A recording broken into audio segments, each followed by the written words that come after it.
পহলগামৰ পাছত আকৌ পাক সন্ত্ৰাসবাদীৰ কুটাঘাটৰ পৰিকল্পনা নেকি? সীমান্তত যুযুধান ৰূপত ভাৰতীয় সেনা তৎপৰ কেন্দ্ৰ। তাৰ মাজতে পঞ্জাৱৰ আন্তঃৰাষ্ট্ৰীয় সীমান্তত এইবাৰ গ্ৰেনেড IED উদ্ধাৰ RDX IED চাৰ্কিটকে ধৰি বিস্ফোৰক সামগ্ৰী।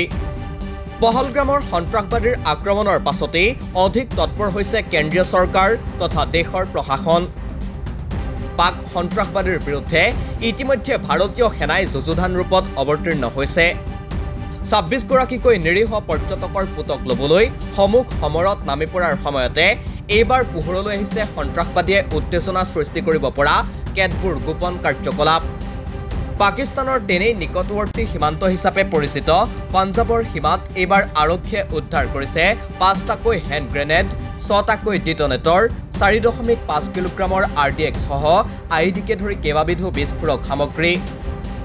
অমৃতসৰৰ বালভি দাৰিয়া গাঁৱত BSFে পিষ্টল আৰু মেগজিনৰ লগতে ২০০টাকৈ সজীৱ গুলীও উদ্ধাৰ কৰিছে। উল্লেখ্য যে পাক সন্ত্ৰাসবাদীয়ে ভাৰত-পাক সীমান্তত শেহতীয়াকৈ কেইবাটাও কুটাঘাত সংঘটিত কৰিছে।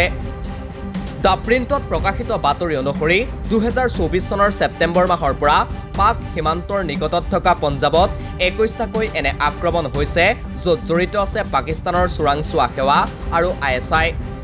পঞ্জাৱত শুক্ৰবাৰে বিস্ফোৰক সামগ্ৰীৰ সম্ভেদ লাভৰ পাছতেই সন্দেহযুক্ত আৰু অজ্ঞাত ব্যক্তিৰ বিৰুদ্ধে সন্ত্ৰাসবাদী কাৰ্যকলাপৰ সৈতে জড়িত কেইবাটাও ধাৰা সংযোগ কৰি গোচৰ পঞ্জীয়ন কৰিছে পঞ্জাৱ আৰক্ষীয়ে।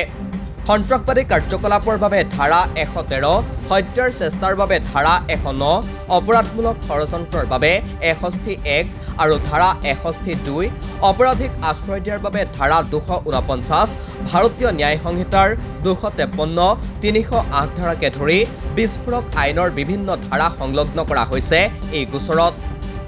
উল্লেখ্য যে পঞ্জাৱ আৰক্ষীয়ে ভল্লাৰৱাল গাঁৱৰ প্ৰায় ৪ কিলোমিটাৰ দূৰত্বতো বহু বিস্ফোৰক সামগ্ৰী উদ্ধাৰ কৰিবলৈ সক্ষম হৈছে। ইতিমধ্যে পহলগাম ঘটনাৰ পাছত ঘটনাৰ সৈতে জড়িত ২টাকৈ সন্ত্ৰাসবাদীক গ্ৰেপ্তাৰ কৰিছে, যি ২জন পাকিস্তানৰ পৰা অহা সন্ত্ৰাসবাদী।